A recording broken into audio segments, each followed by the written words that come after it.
Good morning, everyone. My name is Ernesto Burden. I'm the publisher of New Hampshire Business Review, and I am delighted to welcome you today to a New Hampshire Business Review webinar sponsored by Goldman Sachs 10,000 Small Businesses. We are going to be talking today about how you can take your business skills to the next level with the Goldman Sachs 10,000 Small Business free program. And to that end, we have Chuck Neild, the Business Services and Support Manager for Goldman Sachs 10,000 Small Businesses. And he will be giving a brief presentation on the program itself and then talking to some graduates of the program, local business people who are going to share how this program contributed to their success.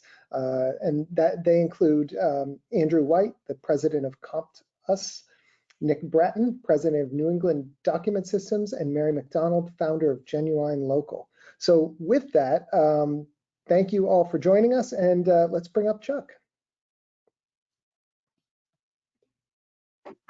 Okay, thank you, Ernesto. Appreciate that. Good to see you. Thank you, everyone, for being here today. We are always seeking further opportunity to be more inclusive and supportive of our community, understanding that small businesses employ over 60 million people in this country, which is nearly half of the American workforce. So small business is an obvious and critical piece of the puzzle of our local economy.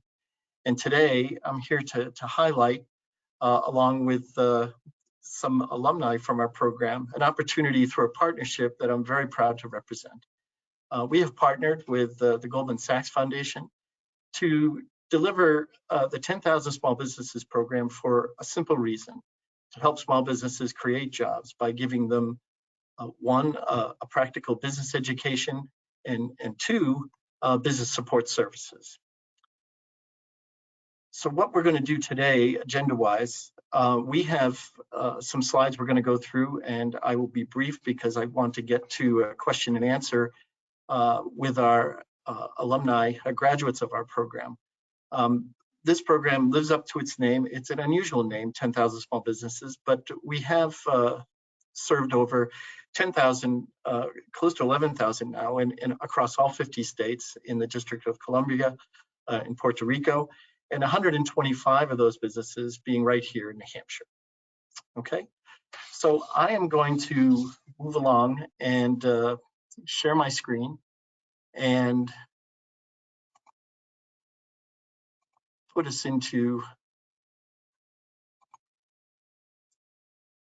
the slide presentation mode.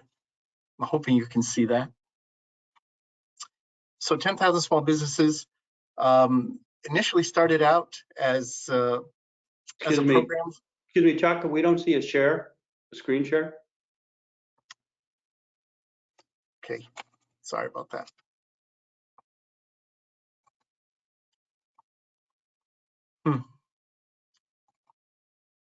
I'm clicking on the show, but I'm syncing to Ernesto's screen. Maybe we'll change presenter. Here we go. Sorry about that, everyone. Perfect. Okay, so this program started out initially in 2009, back in the time when some of you may remember the too big to fail era. Goldman Sachs borrowed money from the federal government and paid every nickel of it back. As a result of that, they decided to take a step forward in terms of philanthropy and started helping women-owned small businesses, and it transitioned into minority small businesses. And now this program, the 10,000 Small Businesses program, is available to all small businesses in the United States.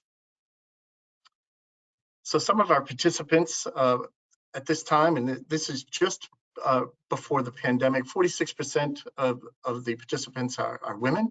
The age range from 22 to 84 years. New Hampshire had the record for a couple of years, but a gentleman in the Pennsylvania area region took the top spot at 84 years.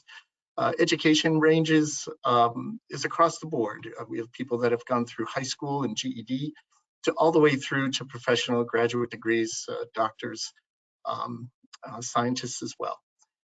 These are all representative of the communities. The diversity of the businesses in the program all come from a common set of problems.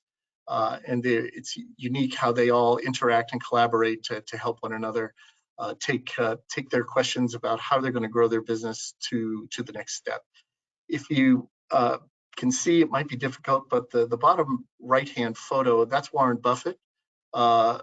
He is on our advisory board, and this is the only advisory board he is a part of, besides obviously the companies that he owns. But Warren Buffett participates in a number of our programs.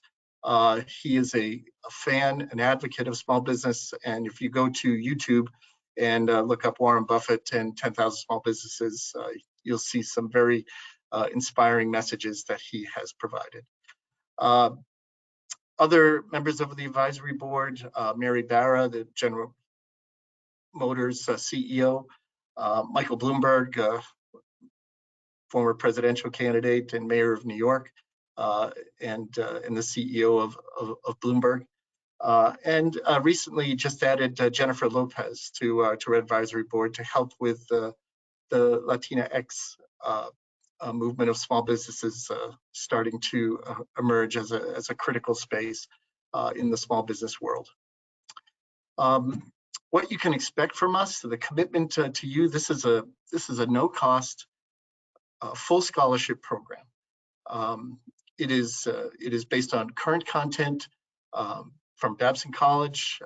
They're the top entrepreneurial college in the United States the past 28 years, but also has a worldwide reputation. It's a practical set of business skills that you can apply to your business immediately. The schedule is convenient. It is in slight change right now. We're delivering virtually, and virtual seems to has taken hold of. We talked about this prior to coming on today about how virtual has really changed, and so we're seeing the benefits for our participants in the program. Keeps them close to home, close to their business as well, and the benefit, not just the education, is the opportunity to network locally with New Hampshire small businesses, but the opportunity to network nationally with the 11,000 plus alumni that are being added every month.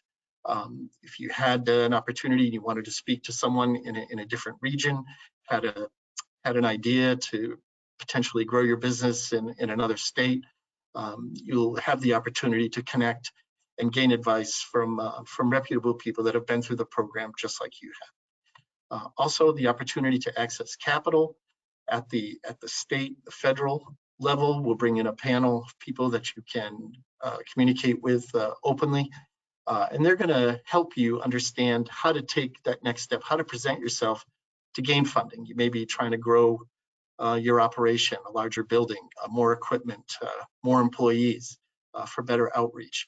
They're going to help you go through that process. It's a big part of understanding how you can get to that next level. In terms of participation, obviously learning is what you put into it, you get out of it. Taking part of some out-of-class activities as well is an important piece. In your interview, the commitment to growing revenue and creating jobs is a big part of it. We will provide you with live plan software. Again, these are all no-cost items, including catering and hotel stays if needed. But the growth plan is an important part of understanding your growth opportunity and how you're going to take that next step. That's something that you work on throughout the program to help grow. And in the end, all that we ask you to do, the only thing that we require is a survey that's done at 6, 18, and 30 months to monitor how we're doing, how effective was the program. And by providing a survey of performance metrics, we get, it takes about an hour But it's important for us to understand, where we're being effective, where potentially we need to fine tune. But we're always looking to manage and change the program to better meet the needs of the scholars. The typical criteria to be a part of this program: you have to be an owner or a co-owner of a business. If you're a manager making the majority of the business decisions for an owner, all you need is a letter of support to be able to participate in the program. If you've been in operation for at least 2 years, have annual revenues of above $75,000 annually, you have 2 employees, and again, the desire to grow and create jobs. If you have not been in business for 2 years, but you're trending and tracking there, we can talk about it. We make exceptions all the time. That includes revenue as well. You may be on the right track, you're close, but potentially by the time you join a cohort, that will have been a goal that's made. We have made exceptions in the past several years, and we'll look to continue to do so to support you. We'll go back and talk about that a little bit more, but it's important to understand that nothing gets ruled out. We manage by exception all the time. In terms of employees, if you have someone that is a contractor that helps you, a spouse, life partner, someone who helps part-time, these are all considered a +1 to you being the owner. Okay. This is a sample of the curriculum. We run in modules to cover the gamut of a formal mini MBA, business education as we refer to it. Again, these are things in process that you can add directly into your business as you proceed through the program. We do a day and a half of orientation to get you used to the technology and the program speak, if you will. And then we start to talk about you and your business, creating a profile and a value proposition.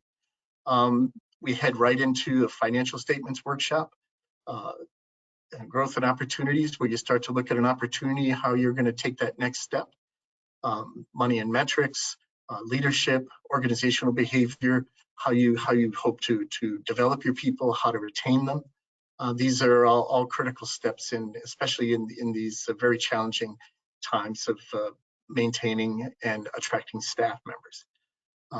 Marketing and selling, operations and processes are another element that knowledge management, being consistent, clear, and concise in your processes helps for a more efficient operation. Can be a job satisfaction scenario for your staff because they know what to do and when to do it. We do have some clinics that we add to the program as well.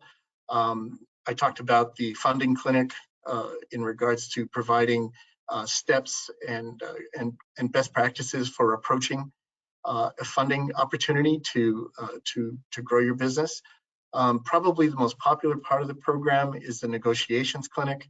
The woman that runs this program for us, she is a professor at Wharton, and she has served many of the pro sports leagues, the NBA, National Football League Players Union, Major League Baseball, as well as the National Hockey League. She's also been a major business contributor to other negotiations, labor unions.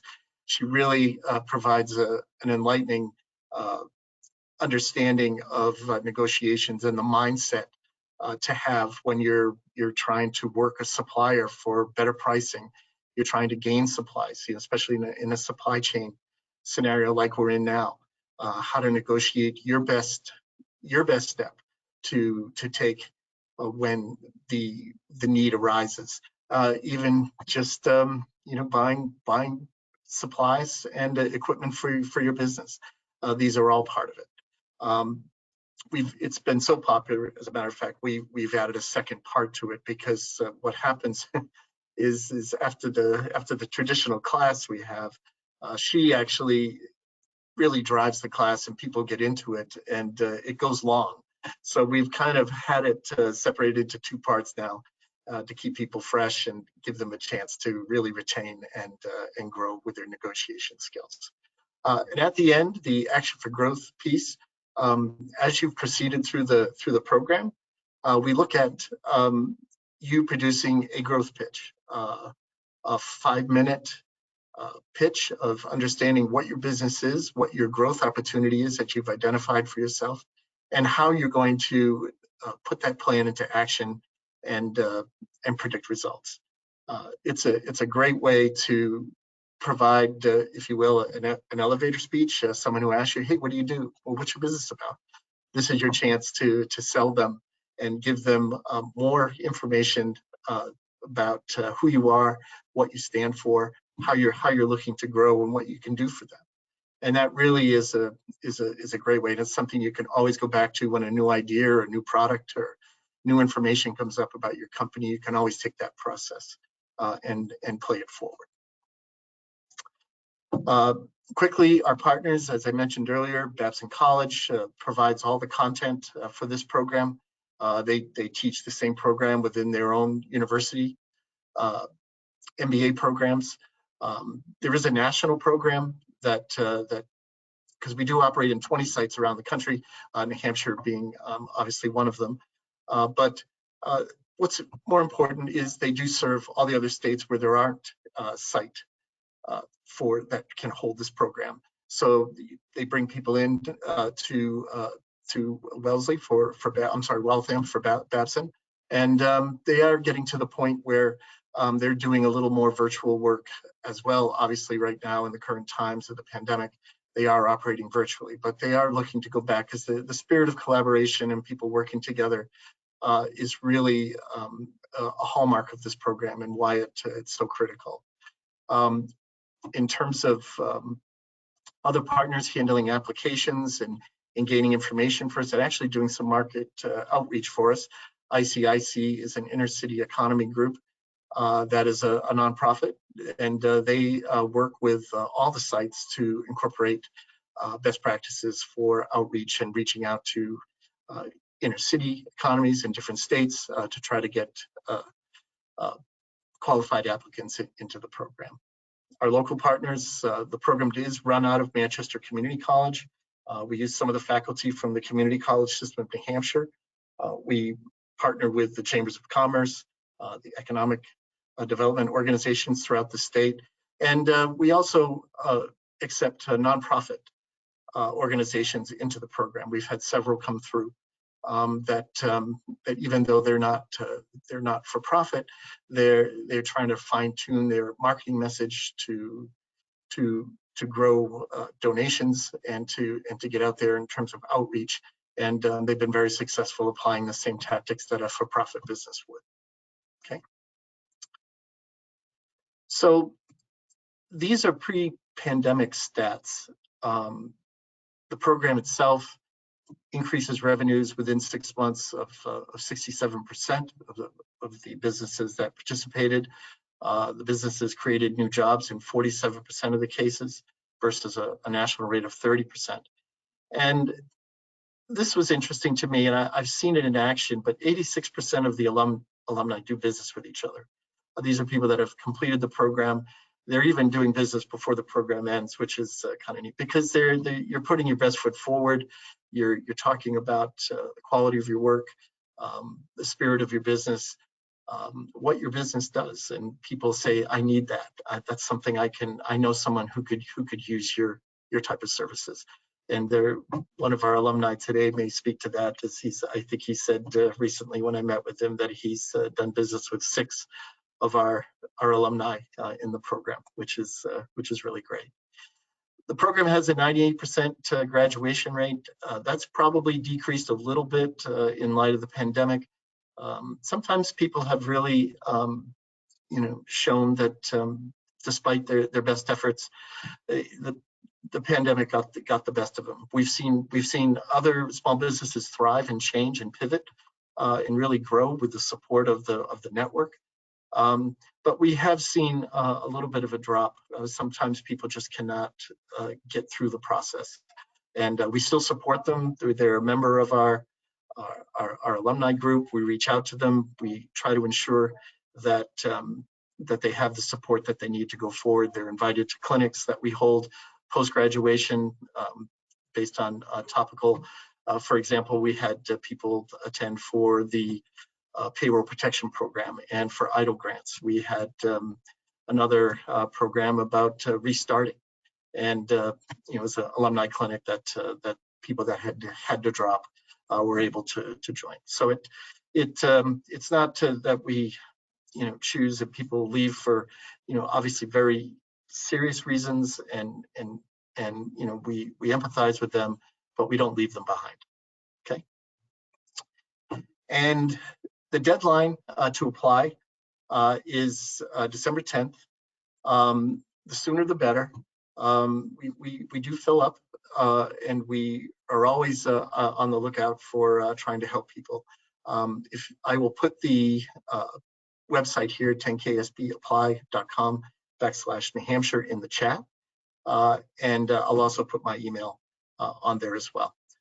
If you reach out to me, I can meet at your convenience and answer any questions that you have that may not come out in this program, but for the short term, I could certainly help you get to that next step and understanding if this is a good fit for you, or maybe in the near future. Okay. All right. So with that, I'm going to exit out of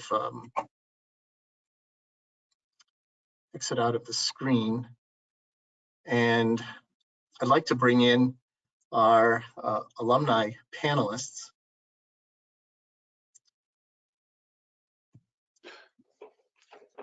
Andrew White from Comtis, president, and Nick Bratton of New England Document Services have joined us. They participated in two different cohorts, as we refer to them. We had one more panelist, but apparently she probably had a little trouble getting connected today. So maybe Mary McDonald will join us. Mary is the founder and the leader of Genuine Local. So with that, I'd like to call on, because these are the stars of the program. These are the people that have experienced it firsthand, and really give us their best when they agree to join these types of events. So welcome, Andrew and Nick. Thank you. I'd like to kick off and talk about what your experience was in the program in general, and what attracted you to it, and what still sticks with you as part of your regular Sure. day-to-day work. Comtus is a manufacturer of environmental sensors for industrial controls. We're located up in Campton, New Hampshire. About 50% of our sales is international, worldwide. So as I was making some notes as you were speaking, Chuck, it was reminding me, I was definitely interested in it because even though I am an MBA, I've been through several programs. You can always learn. There are new techniques and strategies as markets evolve. So, why wouldn't you, right? That was my thinking. And one of the things that the big takeaways is it's kind of like learning to ride a bike or learning how to swim.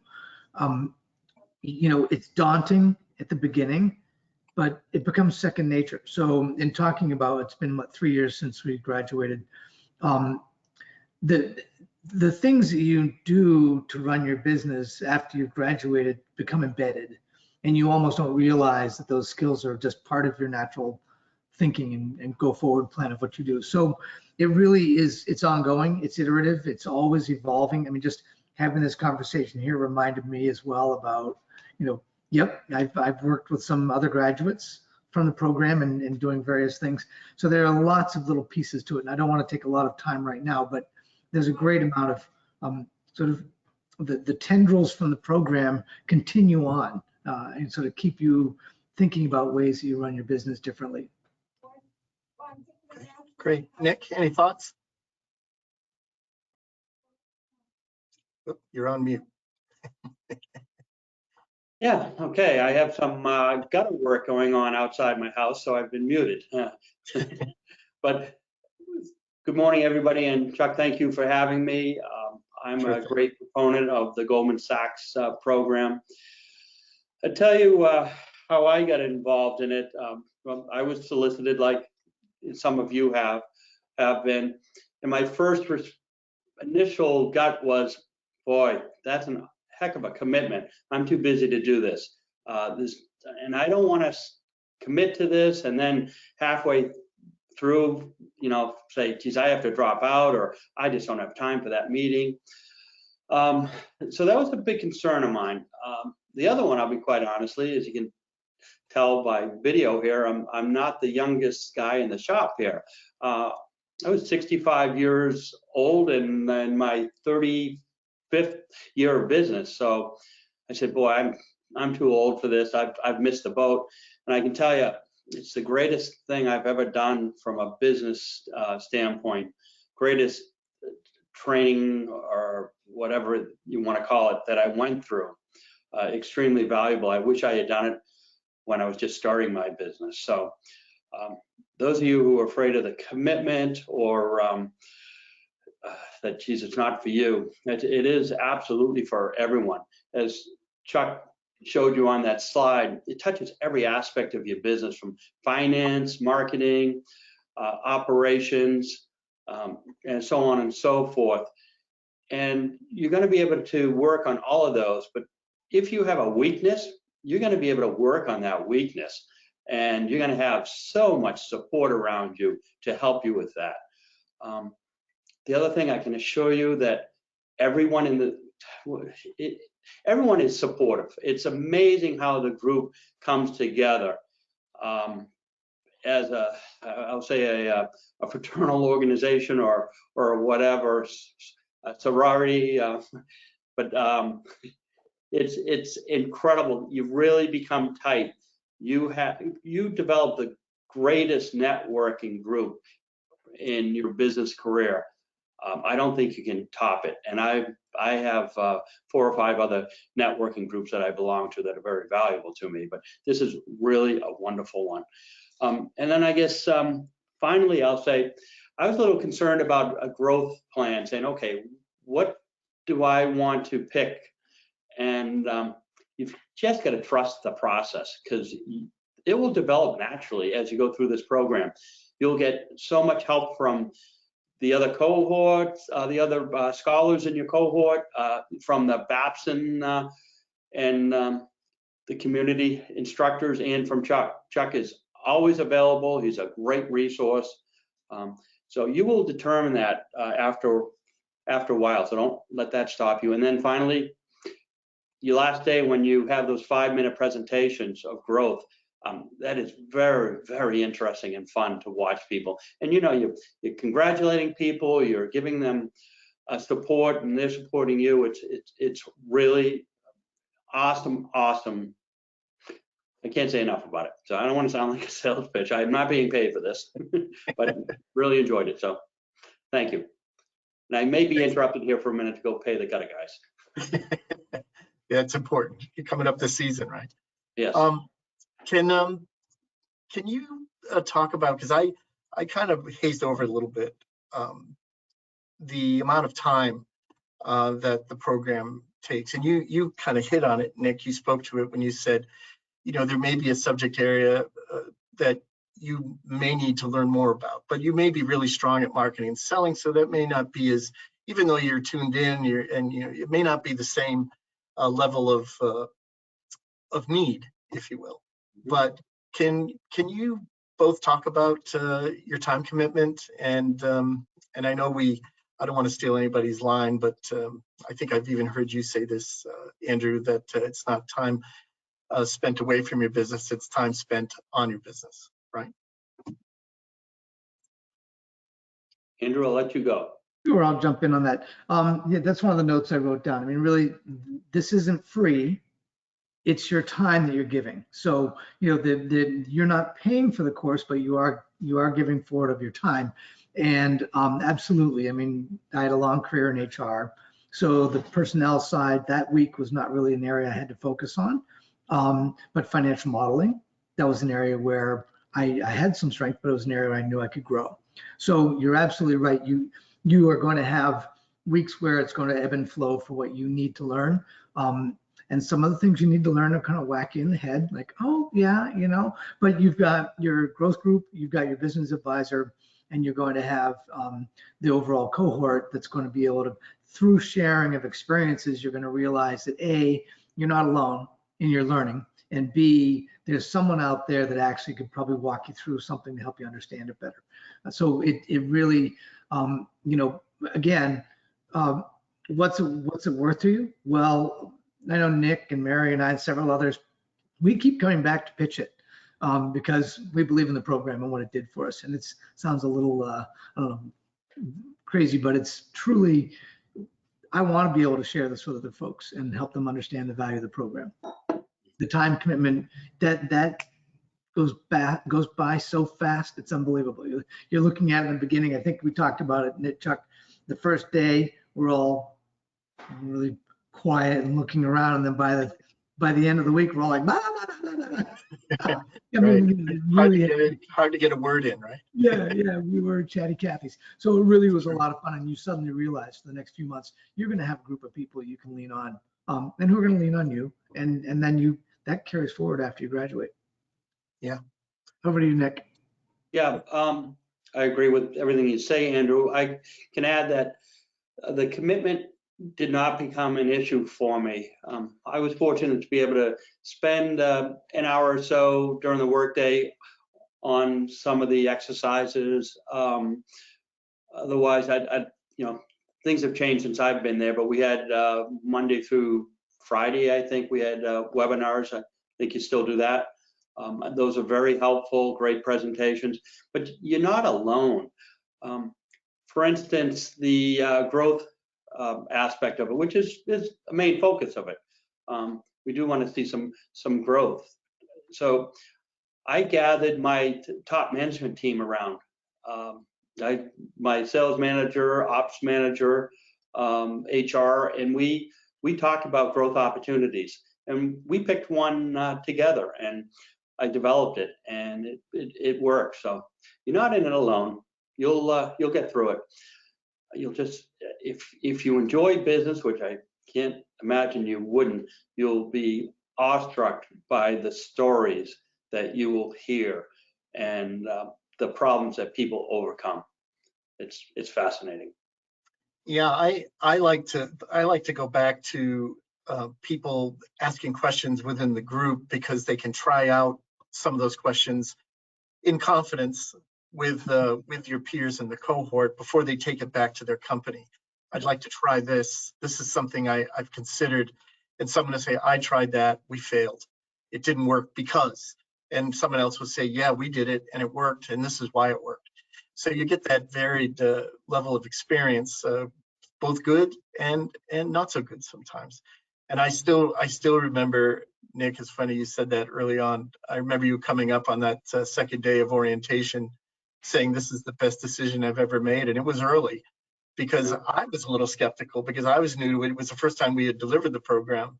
And I came in with a little bit with blinders on. And I was so impressed with how everybody collaborated and came together and started sharing experiences, and some lower tech businesses were giving advice to the high tech businesses who were providing some technical pitches and ideas, and they were showing some basic management skills that they needed to go back to. It isn't always about the hard charge. It's about working with people, and the development of people is probably the single most important thing that you do besides selling. And I just was always, I wanted to participate, even though I was out on the side. I wanted to say, I know this one. I know this one. But I appreciate the feedback. It's interesting. I'd like to open it up to the participants in the webinar. If you have any questions, you can put them in the chat, or you can open your microphone and ask if that's allowable. But please, if we've skimmed over anything or went too fast, we'd like to hear what your questions are. So, and while we're waiting for questions to come in, Chuck, and then based on Nick's comments, it's kind of like discussing caramelizing onions, right? It's great to read it in a cookbook, means nothing until you're standing in front of the stove. And everything we do is in front of the stove because you're working on your business while you're learning the concepts. So it embeds so much better than just picking up a book, from any business author out there. And until you have a business to actually work on or a problem to try and solve and troubleshoot it with several other folks in the kitchen, it just makes it so much more real and embedded in what you're learning. So yeah, good point. I wanted to talk a little bit about time. So the current cohort, if you want to understand how much time you need to commit during the week. So we're running it virtually right now. On Monday, we have an hour and a half virtual lesson on a subject or subject matter. And then you go away, you have an assignment, you go to work it, you meet with your growth group and your business advisor. Everyone is assigned a business advisor. And they're there to help you throughout the challenges with the content of the program. And also you're working with a smaller group, a growth group, if you will, and that's about a 1.5 to 2 hour commitment, depending on how much they get into it, right? And that's typically on a Thursday. And then on Friday, there's another hour and a half lesson. It wraps up the week. It wraps up the module for the week. And the program runs around 13 weeks. It's in a little bit of flux, a little bit of change right now because Babson is listening and Goldman Sachs is listening, that people have a stronger preference for the virtual model.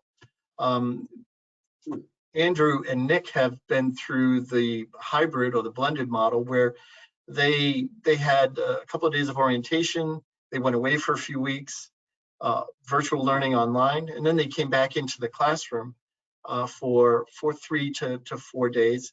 And that's where it gets a little scary because I've never been away from my business, so they're there from you're not completely cut off, but you're there from 8 to 4 in the afternoon, for example. Again, all your meals are catered and there is the opportunity for hotel stays. But that model's changing. And I think what we're going to see is maybe a few days in the beginning, a couple of days of orientation where we meet live, again, assuming health protocols allow.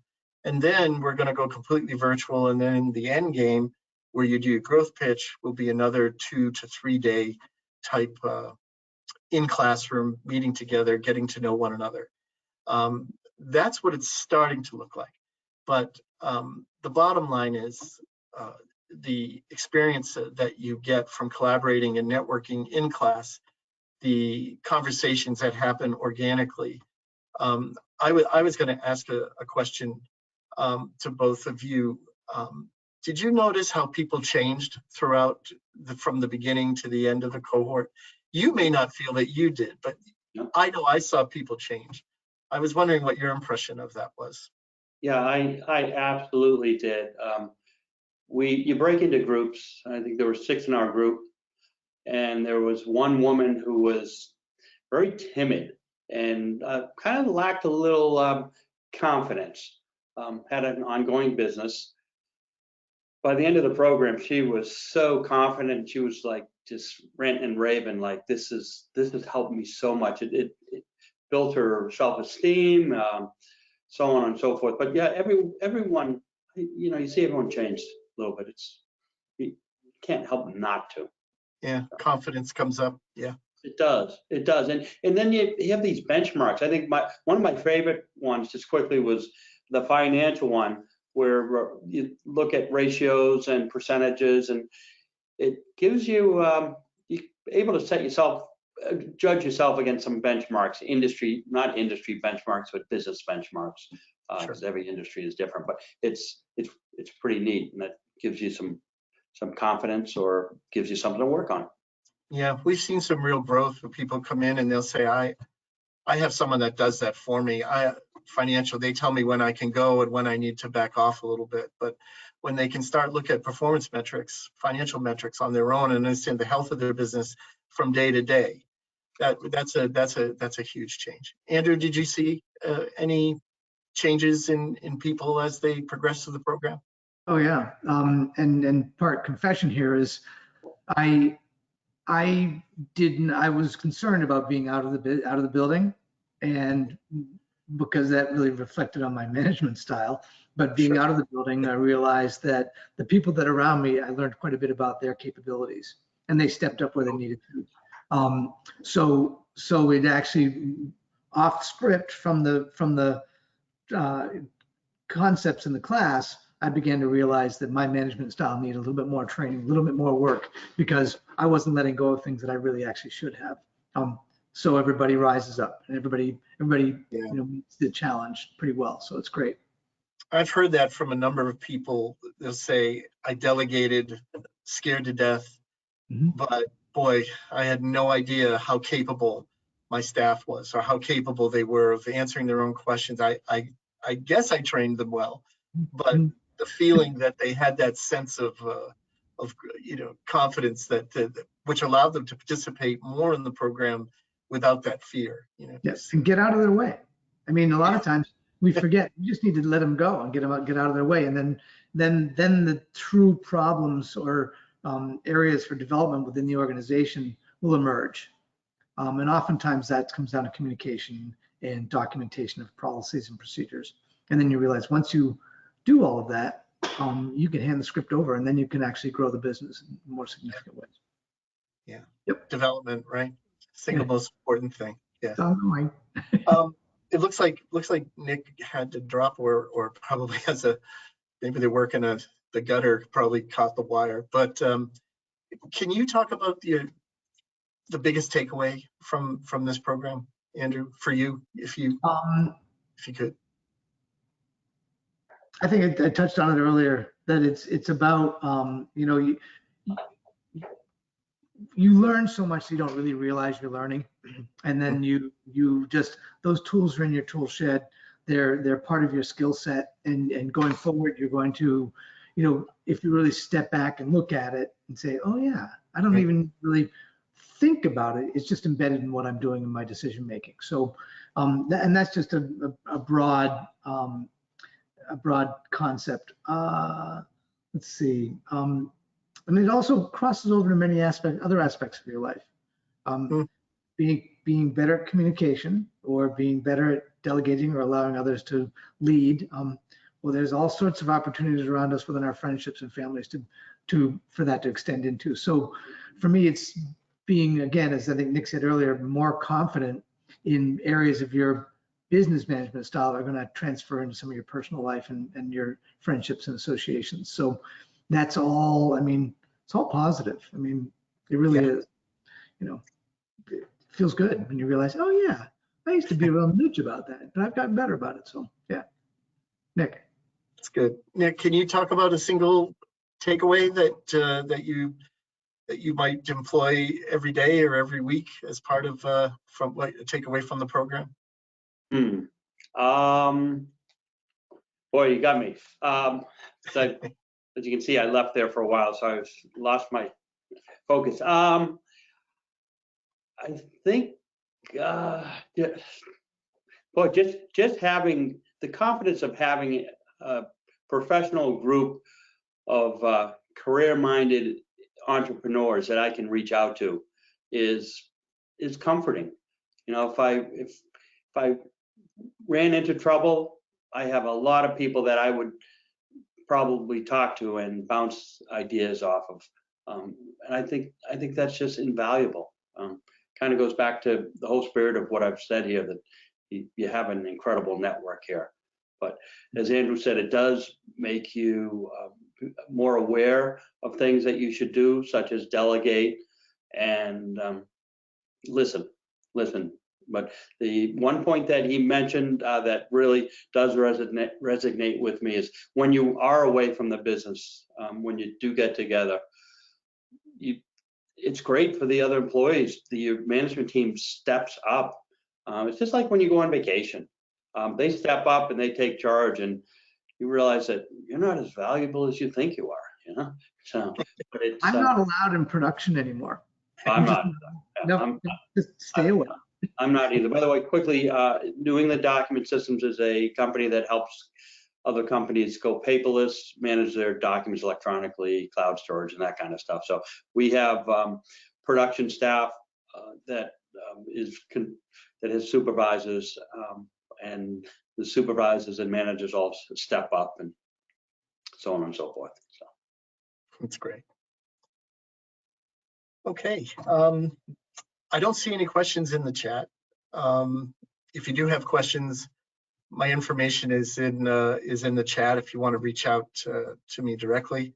If you'd like to, I can even incorporate some alumni into a conference call. If you'd like to ask questions directly, I would welcome that.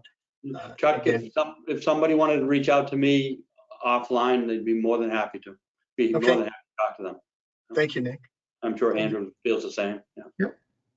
We're coming up on time. It went quickly, and I sincerely appreciate you, Andrew and Nick, joining us today to give us your perspective on this this really good program to take you to that next level, a chance to grow and reflect on what you've been able to do in your companies. If there are no other questions, Ernesto, I'll turn it back over to you. I thank you for this opportunity today. It really does mean a lot to this program. It's a no-cost program, philanthropic all the way. The only cost is time, and that's probably our most valuable commodity, right? But it's time well spent, as you've heard today, and really would appreciate the opportunity to speak with anyone. If you know someone, a customer, a supplier, a friend, a family member that have their own business that meet the criteria that could benefit from this type of program, please reach out to us. It'll be well worth your time. So thank you. Ernesto? Thank you, Chuck, and thank you, Andrew and Nick. Much appreciated. And of course, thank you to the audience. Thank you all for joining us today. I am Ernesto Burden on behalf of New Hampshire Business Review. We're grateful to Goldman Sachs 10,000 Small Businesses and all of our speakers today for this really great presentation. So we'll see you all soon. And this will be available afterwards. Everybody should get an email letting them know how they can access this if there's any part that you want to watch again, or if you want to share it with a friend. And on that note, thank you very much, Chuck. Thanks, everyone. Thank you, Chuck. Take care. Bye.